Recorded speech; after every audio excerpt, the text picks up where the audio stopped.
I was folding clothes in the living room, the soft whir of the television filling the space with a gentle backdrop. Robert, my husband, was away on yet another of his extended work assignments.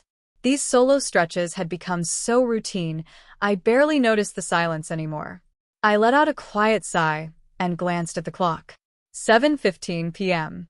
Dinner would be next. My son, Daniel, was likely holed up in his room, either finishing schoolwork or caught up in one of his streaming marathons. At 17, our conversations were more like passing waves than full exchanges. I often missed the days when he'd burst through the door, eager to recount every little detail of his afternoon. Now it was the occasional shared joke, quick meals, and long spells of quiet. Just as I placed the final shirt into the basket, footsteps approached. Daniel appeared at the doorway, his hands deep in his hoodie pockets, uncertainty written all over his face. His dark eyes, his father's eyes, flitted nervously before landing on the floor. "Mom, can we talk?" His voice was barely above a murmur. I set the basket aside and patted the couch next to me. "Of course, love. Sit down." He dropped onto the cushion, not too close, and stared at his hands. The silence stretched for a beat too long, thick and uneasy. I reached out and rested a hand on his knee, a gentle touch. "You know I'm always here, right?" I said softly. He nodded and drew a long breath before meeting my gaze. "Mom, I think there's something wrong with me." My chest tightened. "What do you mean, Daniel?" "I don't feel like the guys at school do," he said, struggling for the words. "They're always into girls, talking about who's pretty or dating or whatever. But I don't feel anything like that." I leaned in, listening carefully. "You've never been interested in anyone at all?" "Not really. I mean, I've tried. I wanted to be like everyone else. But I just can't fake it. I'm worried it means I'm different. Maybe I'm gay. Or maybe not even that. What if I'm nothing?" My heart broke at the doubt in his voice. "Daniel, listen to me. You are not nothing. You are my son. And I love you always. Whether you're into girls, guys, both, or no one at all, it changes nothing about how much you matter." His eyes welled up. "What if it never changes? What if I'm just like this forever?" "Then that's perfectly okay," I told him. "Not everyone feels things the same way. You're 17. You've got time to understand what's right for you. And even if you never feel those things, you're still whole. Still enough." He wiped at his eyes, his sleeve soaking up the tears. "What if people say things? What if Dad?" I took his face in my hands, gently. "Your dad loves you. And if anyone makes you feel less than who you are, they'll have me to deal with." He gave a shaky little laugh and leaned into me. I wrapped my arm around him, holding him close as he let the tension drain from his body. We sat like that for a while. Just the two of us. No noise but the faint hum of the TV and our breaths sinking. I knew there would be more questions, more complicated feelings in the future. But in that moment, I wanted him to feel safe. I wanted him to know he wasn't alone in this. "You're going to be all right," I whispered, kissing his hair. "We'll walk through it together." Later, once he was asleep, I lay in bed wide awake, staring into the dark. His honesty had shaken something in me, not fear, but a deep, protective love. He was searching, unsure of where he fit in the world, and all I wanted was to help him find solid ground. That night, I started forming an idea. It wasn't fully shaped, but it might help. If he could see someone he cared about being open, strong, and at ease with who they were, maybe that would help him feel brave enough to do the same. The next morning, I woke earlier than usual, a subtle blend of excitement and uncertainty stirring in my chest.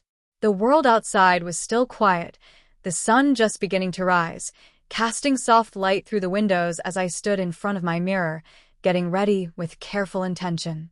I chose a dark blue dress I hadn't worn in years. Its shape hugged my frame in a way that felt familiar and new all at once, like slipping into a memory of someone I used to be. Soft curls framed my face as I styled my hair, letting them fall loosely around my shoulders. A light touch of mascara brought my eyes to life, and I chose a deep red lipstick that wasn't too bold but felt quietly elegant. Black heels completed the look, and as I took in the reflection staring back at me, I saw someone I hadn't visited in quite some time. I smiled, not just at the outfit, but at the woman inside it. This wasn't just for Daniel. This was for me, too. The smell of fresh coffee filled the kitchen as I prepped a full breakfast: pancakes, eggs, orange juice, the works. It was more than the usual toast or cereal, but this morning felt like it deserved more. I heard the water shut off upstairs, Daniel likely finishing a shower. A few minutes later, I caught the sound of footsteps coming down. I stayed where I was, coffee in hand, pretending to be focused on the kitchen counter, but I could feel the moment he saw me. His steps faltered. His sneakers made a dull thud as he came to an abrupt stop. "Mom?" he asked, a puzzled edge to his tone. I turned to him slowly, a playful smile tugging at my lips. "Morning, sweetheart." Breakfast's on the table. He didn't move right away. His eyes wandered, tracing the shape of me in a way that wasn't uncomfortable, just surprised. I saw the moment color touched his cheeks, like he was caught in a memory of his younger self. You look really nice," he said, rubbing the back of his neck, his voice uneven. "Thank you," I said, keeping my tone casual. Felt like switching things up today. He took a seat, still sneaking glances in my direction as he picked up his fork. "You going somewhere today?" I laughed softly. "Not at all. Just felt like putting in a little extra effort." "Oh," he murmured, the word quiet. His fork paused halfway to his mouth. "You really do look good, though. I can't remember the last time you dressed like that." Something in his voice caught me. There was more there than simple observation. "I guess I forgot how nice it can feel to care for myself, too," I said. "Sometimes we get so focused on everyone else, we don't realize how much we've faded." He nodded slowly, as though thinking it over. "Yeah, I never thought of it like that." As we ate, I asked about his classes, and if anything big was coming up, but his mind seemed to linger somewhere else. His eyes kept drifting toward me, not in confusion this time, but with something almost tender, like he was seeing me with new eyes. Not just as his mother, but as someone who existed outside that role, with her own feelings and identity. After the plates were cleared, he leaned back in his chair, tapping the edge of the table. "You seem happy today." I considered his words before answering. "I think I am," I said. "Letting yourself feel strong in your own skin, it's a powerful thing." His lips curled into a soft smile. "I guess I never realized how much that matters." "It's not about looks," I said gently. "It's about accepting where you are and letting that be okay." He looked thoughtful. "Can you learn that? Or is it just something that happens?" I reached for his hand, giving it a gentle squeeze. "It grows with you, and you don't have to figure it all out alone." In his eyes, I saw the faintest flicker of belief. He wasn't sure yet, not fully, but something had shifted. And that was enough for now. As he got up, grabbing his bag and heading toward the door, he paused and turned back. "Thanks for everything. And Mom." "Yes. You really do look amazing." I watched the door close behind him, still smiling. This wasn't a conclusion, just the beginning of a new chapter, one where we were both learning how to feel good in our own skin one morning at a time. That afternoon found me back on the couch, sorting through a basket of fresh laundry, while the soft chatter of a daytime show played in the background. Sunlight spilled lazily across the floor, casting a golden hue over the space. I was midway through pairing socks when the front door opened, followed by the unmistakable thud of Daniel's sneakers being kicked off in the entryway. "Mom," he called, his tone lighter than usual, almost eager. "I'm in the living room," I answered, folding a shirt with practiced ease, expecting him to follow the usual rhythm, drop his things, grab a snack, disappear upstairs. But this time was different. Instead of drifting away, he appeared in the doorway and paused, almost like he was second-guessing something. Before I could ask, he stepped forward and wrapped his arms around me. The embrace was unexpected. His chin settled near my shoulder, his body warm and grounding. For a second, I was too surprised to move, hands frozen in a half-folded towel. But then I relaxed and returned the hug, letting my fingers brush through his still damp hair with gentle strokes. "What's all this for?" I asked with a soft smile, heart picking up pace at the unfamiliar closeness. He didn't let go. "No reason," he mumbled. "Just felt like it." "You don't need a reason," I said, resting my cheek against him. "I'm always here." When he eventually stepped back, his gaze lingered longer than it usually did. His eyes traced the lines of my face, then dropped briefly to the curls escaping from my ponytail. "You look really pretty today," he said, his voice low, like it was something he hadn't meant to say out loud. The compliment caught me off guard, not for its content, but for how he said it. There was something different in his tone, like he was noticing me with new eyes. I reached up to tuck a strand of hair behind my ear, suddenly aware of myself in a way I hadn't been moments before. "That's sweet of you," I replied, doing my best to sound casual. He smiled shyly and settled onto the couch beside me. For a while, neither of us spoke. I tried to focus on the laundry again, but the weight of his attention was unmistakable. When I glanced over, I found him watching me, thoughtful. "You remember what you said earlier," he began, his fingers toying with the edge of his sleeve, "about how attraction can show up in unexpected ways?" I nodded slowly, not entirely sure where he was headed. "I think I'm starting to understand. Maybe I wasn't looking in the right places before." The shirt slipped from my hands. My breath caught in my throat.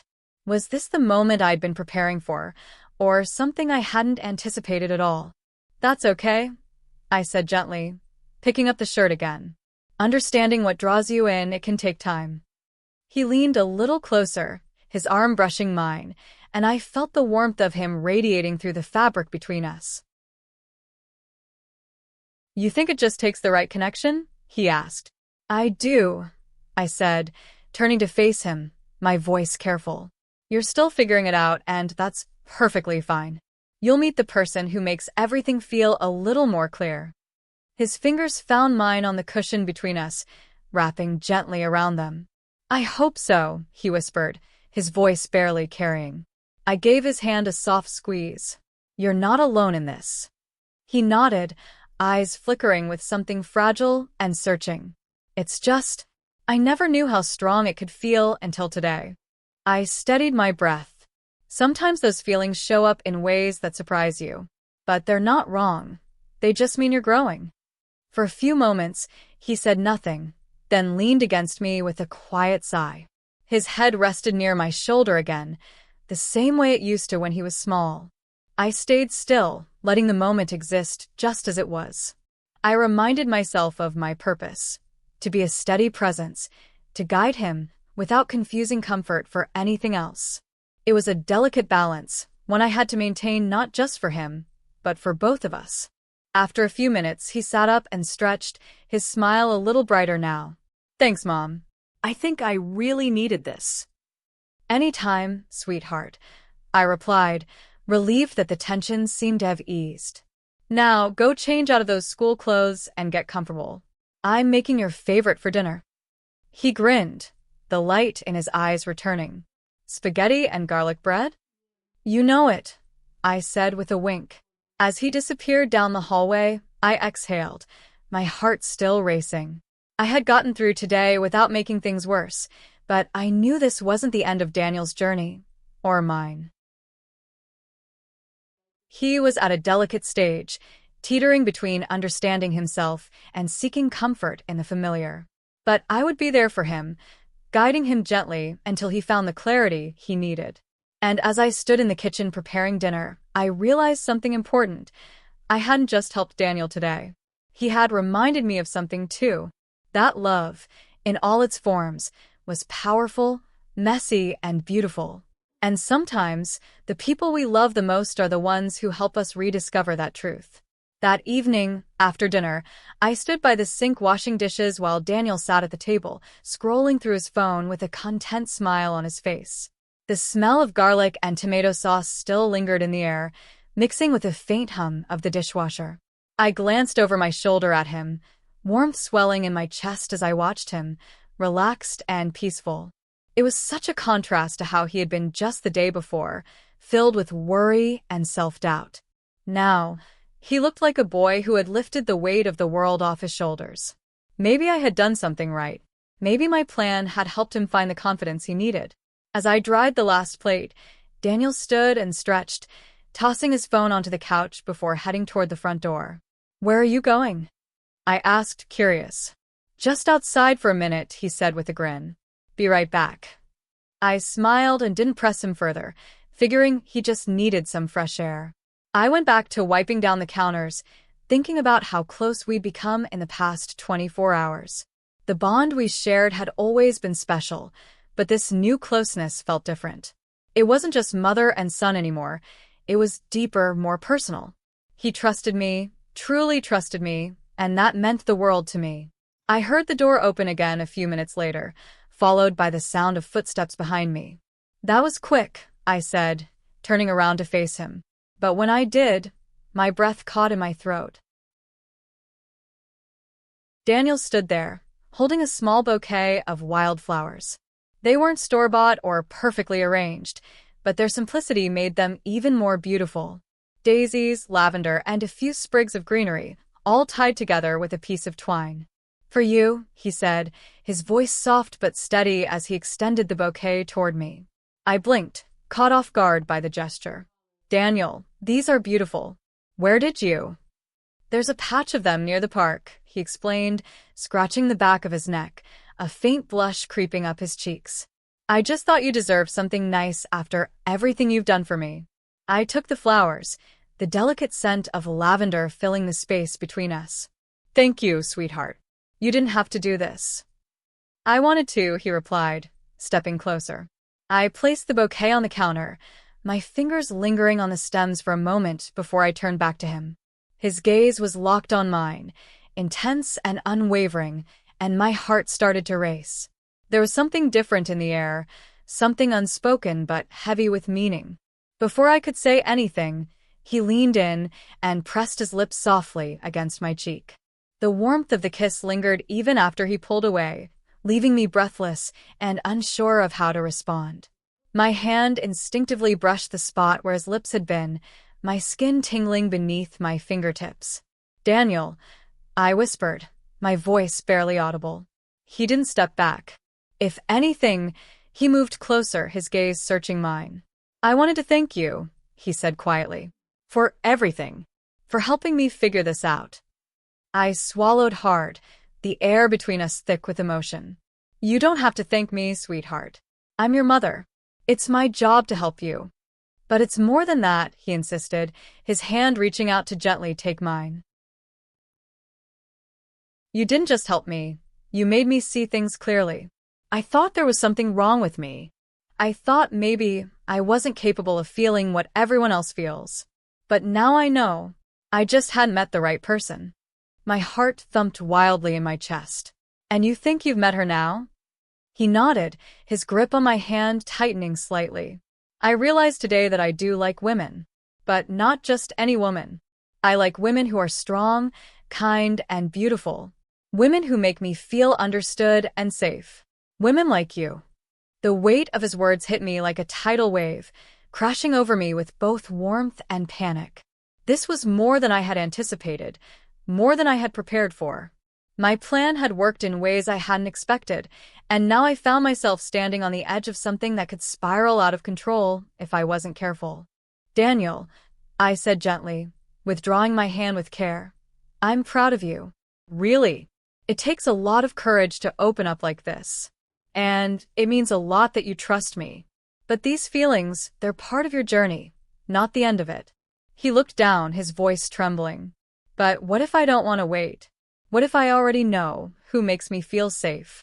His words pierced straight through me, not in fear, but in the aching clarity of how raw and lost he still felt.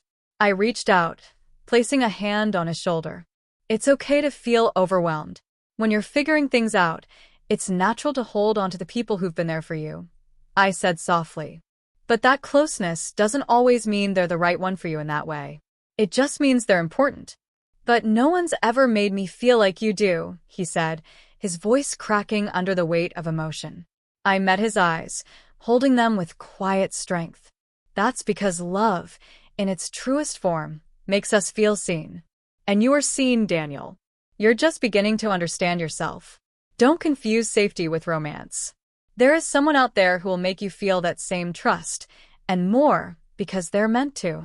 He swallowed hard, nodding slowly. But it's hard not to feel like I'll never find them. You will, I said, brushing my fingers gently along his cheek. Someone is out there who will love every part of you, not just understand you, but help you grow. Don't give up before you even get the chance to meet her.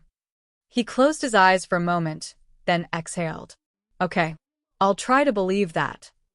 I pulled him into a warm embrace, his head resting against my shoulder as I held him tight. You've already made such progress, Daniel. You're learning to listen to yourself. That's the bravest thing you can do. We stayed that way for a while, wrapped in stillness, wrapped in trust. I didn't need to say anything more in that moment. He understood, and I knew that he would carry that understanding forward, wherever it led. Eventually, he stepped back, wiping the corners of his eyes with a sheepish smile. I guess it's time to start looking for that girl, huh? I chuckled, brushing his hair affectionately. She's out there. And when you find her, you'll wonder how you ever doubted. As he disappeared down the hallway, the wildflowers he'd brought still resting on the counter beside me, I glanced at them and smiled. This journey hadn't been easy, and it had certainly tested my heart. But in helping him find his path, I'd rediscovered something in myself, too, a quiet strength and a deeper love that could hold space for both of us to grow.